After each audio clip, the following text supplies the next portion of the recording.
Hey everyone, we have to take the camper off because we have to get the truck work done. So we figured we'd show you how we take the camper off.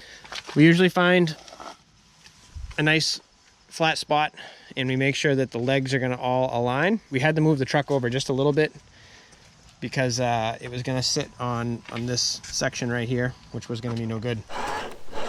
So we lower all the legs down so they touch, and then we'll start working on disconnecting the tie downs and all the other cables.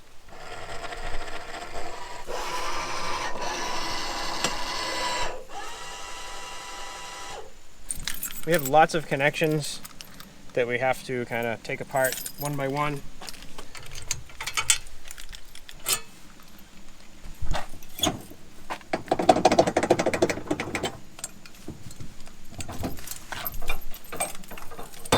So we take all of our tie downs off and we put the locks back on them so that everything stays together.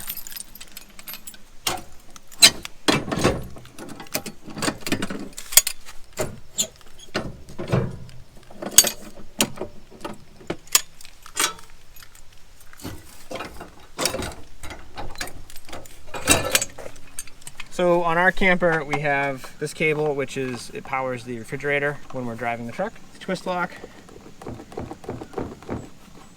Helps if you unscrew it first. There we go. So that comes off. I just let it dangle here. These are for the alternator charging system, but these are live right now. So what I need to do first,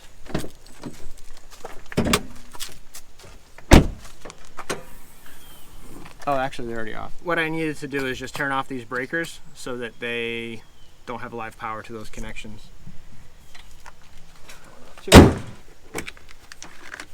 So I'm going to leave these dangling here for now while we take the camper off. I like to make sure that our legs are aligned correctly. So then we have this big monstrosity back here, which is the bike rack and our mud flaps and all that stuff. So we have to take all of that off.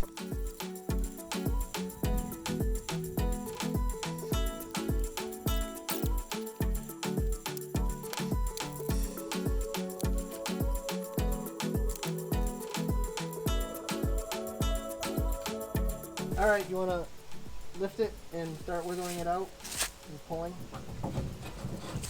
Yep, keep going. It's heavy. Yep.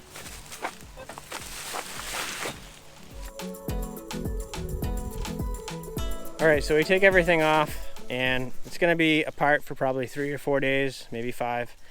So we're using the picnic table. We try to keep all of this place someplace where it's not gonna get too dirty.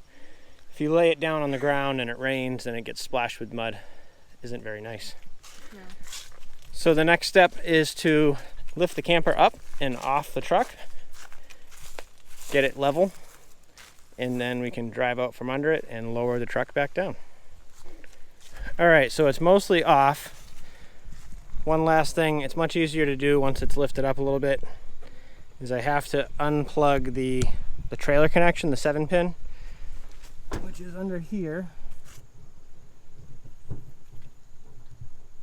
So that just comes out right there. We have pretty much everything out. Sasha will keep an eye on any type of movement, because if the camper starts to move while I'm driving, it means that we're touching something.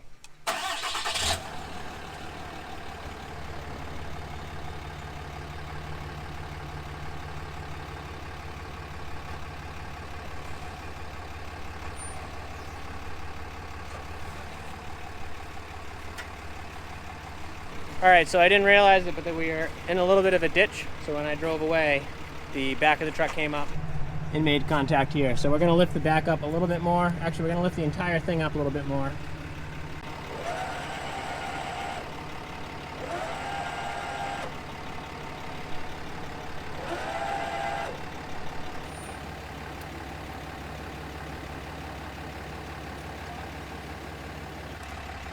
So it looks like it was moving again, just a teeny tiny bit, so I'm gonna lift it up again.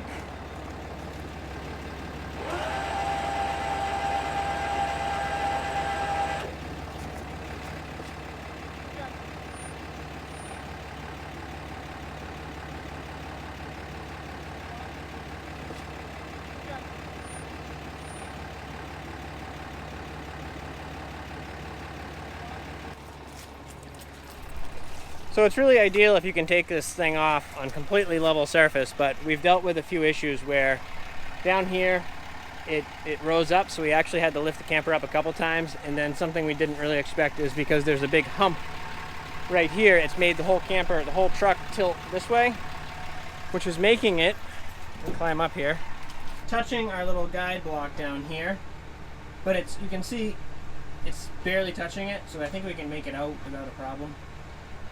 I'll have Sasha keep an eye on it.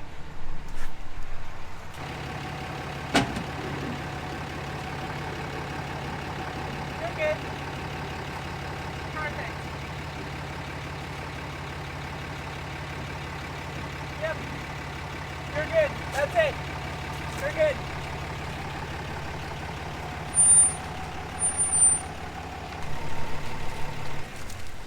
So, personally, I don't really like seeing our camper being this high on these legs. It just, I don't like it. I know that they're plenty strong.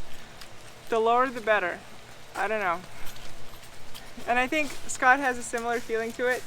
Yeah, we just don't like it up high. No. It's uncomfortable. It gives me anxiety. I mean, like people actually store them like this, but Yeah. I'm all set with that. Right now we're at 29 minutes. A great deal of that was, we've been recording this, so of course that tacked some time on. Yeah.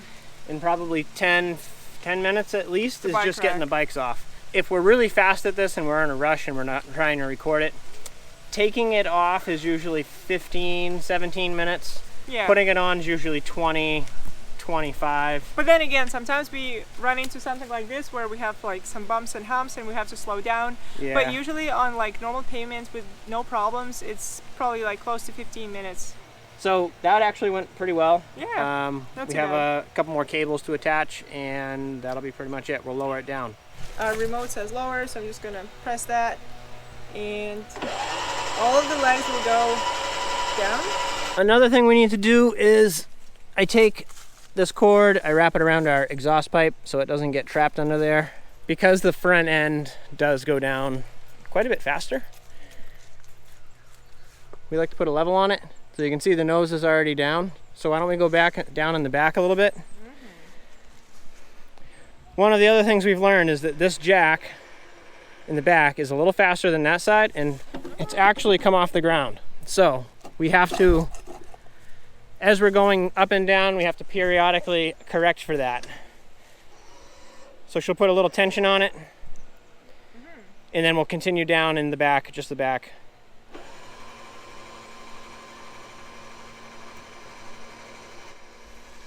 And then I'm gonna go ahead and check the level again.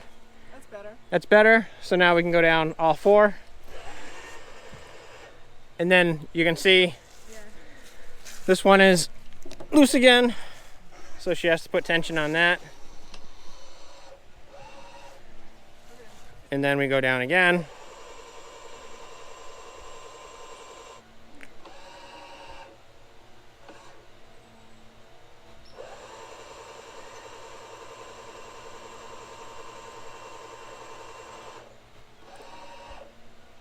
This one's rather pesky.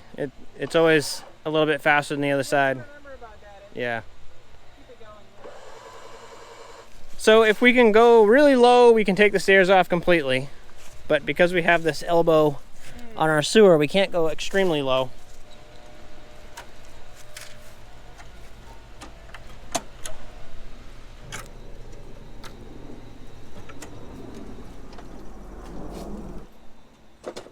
After 15 minutes, the Rico Titan jacks turn themselves off, and we have to go back in here and just push this little button, turns it back on.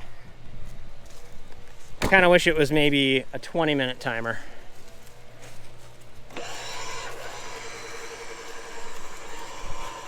So again, we'll check the level.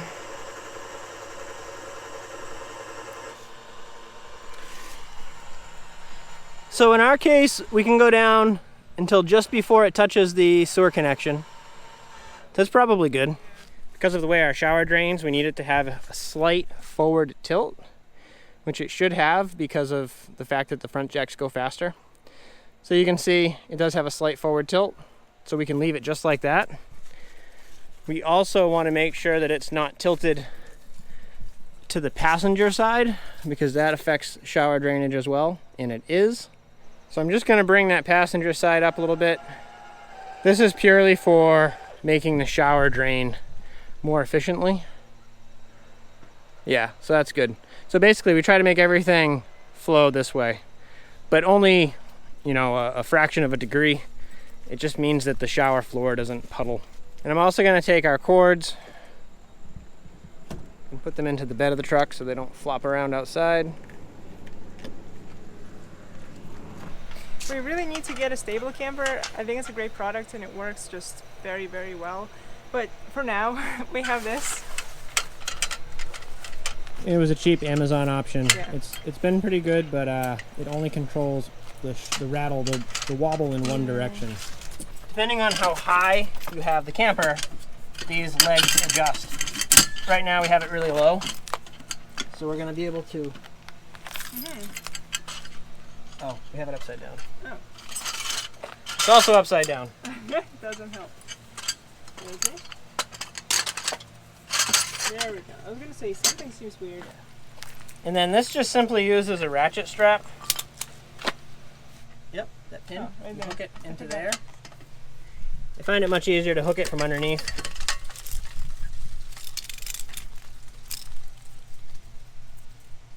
And just like a normal ratchet strap, you pull it through.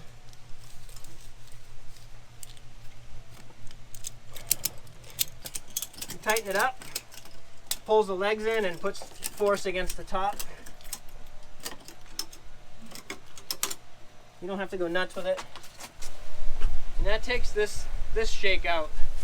It doesn't stop this way though, but it's pretty minimal.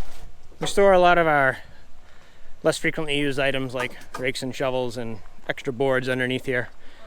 We also have our little floor mat. We also used to have a longer, bigger mat, but I think we might have lost it on the highway. All right, so we put the floor mat down, and then something we too often forget, we have a magnetic license plate, and we have to swap it to the truck. So it comes off magnetically.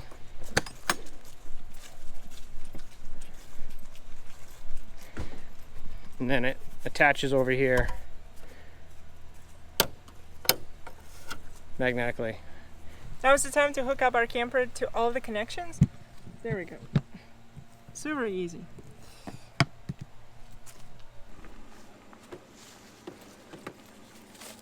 We keep our hoses clean, and because we don't know what's been on this thing, we have a tendency to spray any unknown connections with some just rubbing alcohol.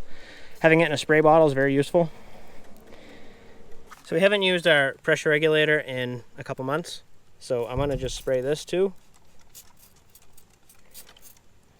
Who knows what's been in there? So we just attach that to the threads here. We attach our hose to that, flush it out.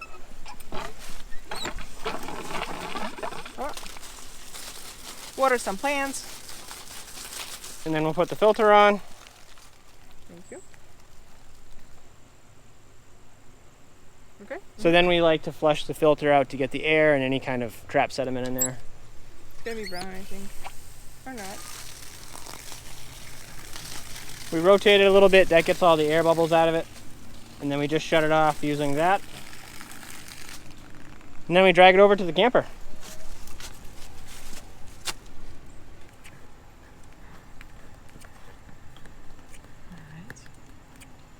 So that is pretty much the process. We're done.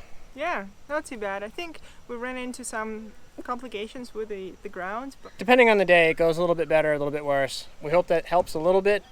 That's our process. Of course, everyone has their own needs and different connections, but for us, the biggest hassle is definitely the bikes. But now we have to get the truck to the dealership for that warranty repair. In a couple days, we can put the camper back on the truck and continue traveling. yeah, hopefully. Thanks for watching. We hope that helps. If you have any questions, leave us a comment. And subscribe to our channel. It really helps us. See you in the next video. Bye. Bye.